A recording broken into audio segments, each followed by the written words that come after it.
Oi pessoal, tudo bem? Hoje a gente vai falar na nossa aula 15 do mini curso de Direito das Sucessões sobre os testamentos ordinários. Na verdade nós temos testamentos especiais, testamentos ordinários, e como a gente se comprometeu desde o início, a gente está tratando artigo por artigo, a gente vai tratar genericamente dos testamentos e do testamento público, e nas aulas subsequentes a gente vai tratar das demais formas de testamento. Vamos lá?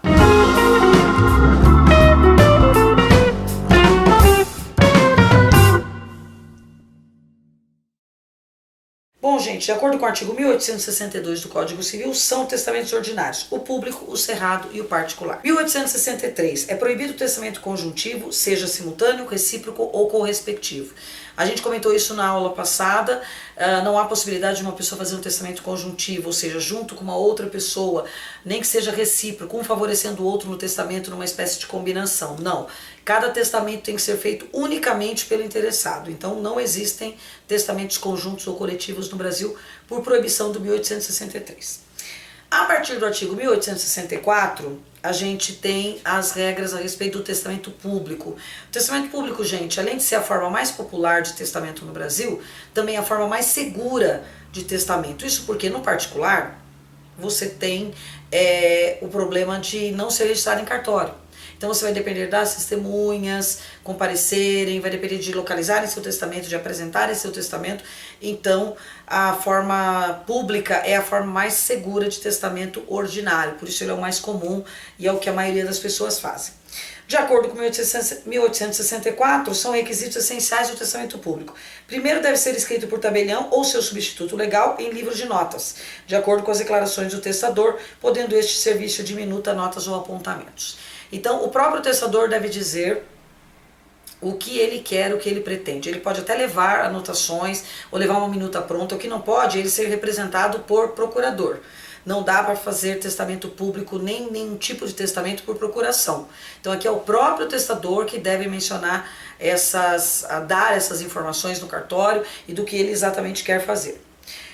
2. Lavrado o instrumento ser lido em voz alta pelo tabelião ao testador e a duas testemunhas a um só tempo, ou pelo testador, se o quiser, na presença dessas e do oficial.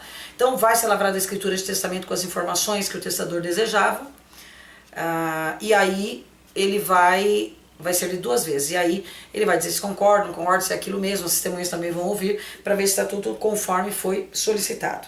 3. Ser o instrumento em seguida a leitura assinado pelo testador, pelas testemunhas e pelo tabelião. Então, depois de assinado, estando todos de acordo, as testemunhas ouviram tudo que foi relatado, todo mundo assina o termo e está pronto o testamento público. Parágrafo único. O testamento público pode ser escrito manualmente ou mecanicamente, bem como ser feito pela inserção da declaração de vontade em partes impressas de livro de notas, desde que rubricadas todas as páginas pelo testador, se mais de uma. Então aí é a forma que se admite. O testamento público pode ser escrito, seja ele digitado, seja ele escrito manualmente. Então não há problema algum se o testamento for escrito à mão, que não é mais utilizado, mas de qualquer forma isso não perde a validade. Se for escrito à mão, devem ser rubricadas todas as vias do testamento.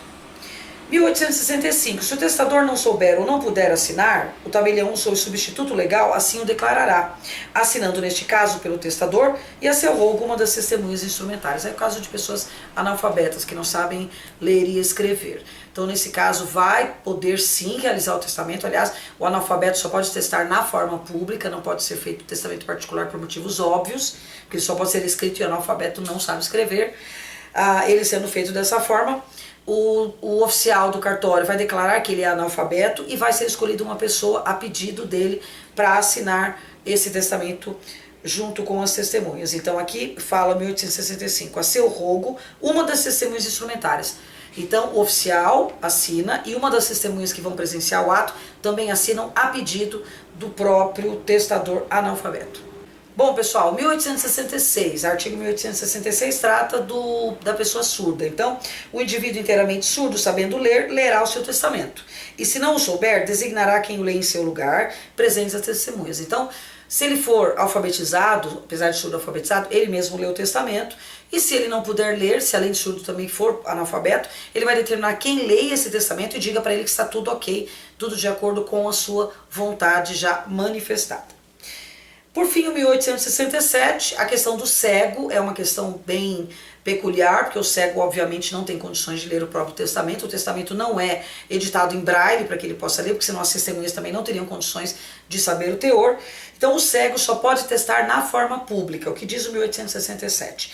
Ao cego só se permite o testamento público, que lhe será lido em voz alta 2 vezes, uma pelo tabelião ou por seu substituto legal, e a outra por uma das testemunhas, designada pelo testador, fazendo-se de tudo circunstanciada a menção no testamento. Então, o oficial vai fazer constar no testamento que a pessoa, que o testador é cego, e por ser cego foi lido a ele 2 vezes, uma vez lida pelo oficial e a outra pela testemunha escolhida pelo próprio testador cego, que essa pessoa, obviamente, fazendo a leitura, é uma pessoa da confiança dessa pessoa cega. Então o cego não pode fazer testamento nas outras formas, que são o particular e o testamento cerrado. Só é possível a ele fazer o testamento público, tá, gente? Então essas foram as exposições sobre o testamento público. As outras formas de testamento a gente vai ver nas próximas aulas, beleza? Se você gostou, deixa sua curtida aqui embaixo.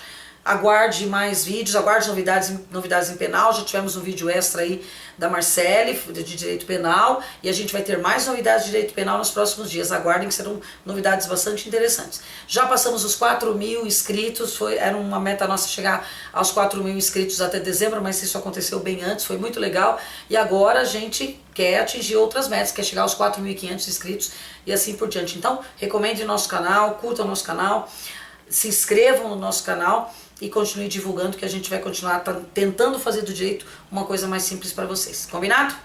Um beijo e a gente se vê na semana que vem. Tchau!